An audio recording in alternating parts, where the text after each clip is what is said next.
People కానీ ఎవరు కూడా. ఎందుకంటే ఎగ్జాంపుల్ చెప్తాను వర్మ గారు, ఇక్కడ నేను కాకినాడలో ఉన్నాను.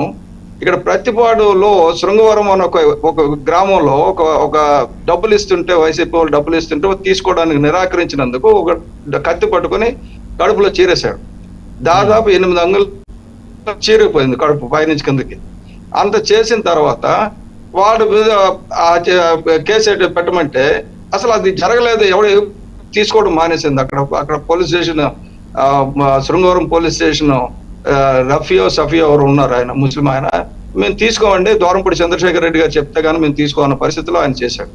చేస్తే అక్కడ సజ్జన్ మిత్తల్ అని చెప్పి, సంజీవ్ మిత్తల్ అని చెప్పి స్పెషల్ ఐపీఎస్ ఆఫీసర్ వస్తే నేను ఆయనకు వెళ్ళి ఆ విజువల్స్ చూపించాను. ఆ రక్తం ఎంతవరకు కట్ అయిపోయింది గాయం చూపిస్తే వెంటనే ఆయన కలెక్టర్ గారికి ఫోన్ చేసి is there any stabbing incident reported here అని అడిగారు నా ఎదురుకుండా. అయితే no sir, in our parliament nothing is happened అన్నాడు. Then I'm sending some visuals you see and let me know అన్నాడు.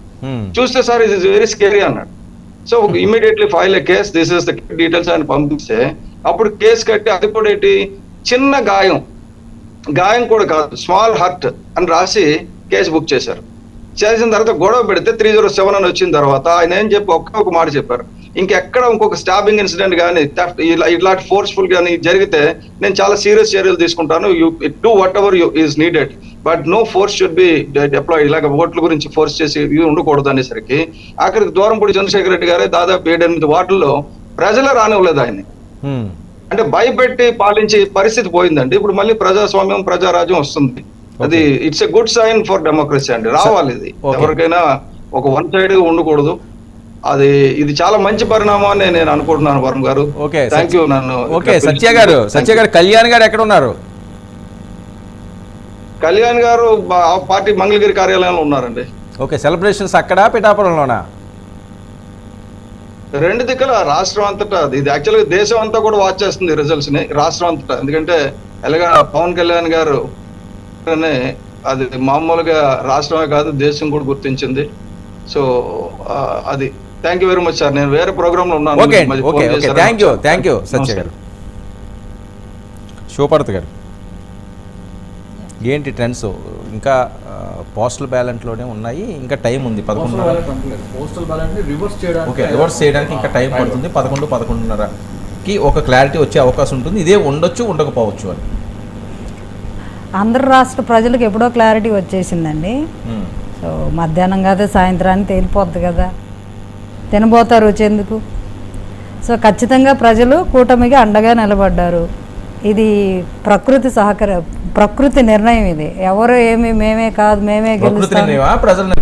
ప్రజలు ప్రకృతి అన్ని కలిసి నిర్ణయం అంతే మరి. ఎందుకంటే ప్రజలు నిర్ణయించుకున్న ప్రజా నిర్ణయాన్ని కూడా అడ్డుకునే పరిస్థితులు ఉన్నా, అంత దౌర్భాగ్య పరిస్థితులు ఆంధ్ర రాష్ట్రంలో ఉన్నాయి. కాబట్టి ఇప్పుడే సత్య గారు చాలా క్లియర్ గా చెప్పారు.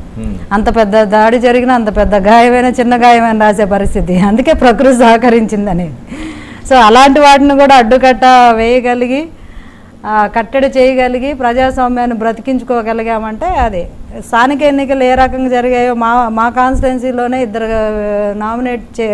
నామినేషన్ వేసిన అభ్యర్థుల మీద బీర్ బాటిల్స్తో దాడి చేయడం జరిగింది, కిడ్నాప్ చేయడం జరిగింది. ఇవన్నీ మేము గ్రౌండ్లో చూసాం, కళ్ళతో చూసాం.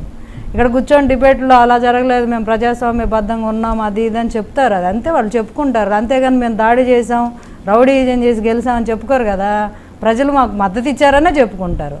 మేము ప్రజలు మద్దతు ఇవ్వలేదంటే మళ్ళీ బాగోదు కదా. వాళ్ళు లాక్కున్న విషయం అందరికీ తెలుస్తుంది, ప్రజలతో సహా. ఇక్కడ ఈరోజు సామాన్యుడు కూడా బయటకు వచ్చి మాట్లాడలేకుండా సామాన్యుల మీద ఎన్ని కేసులు ఉన్నాయండి?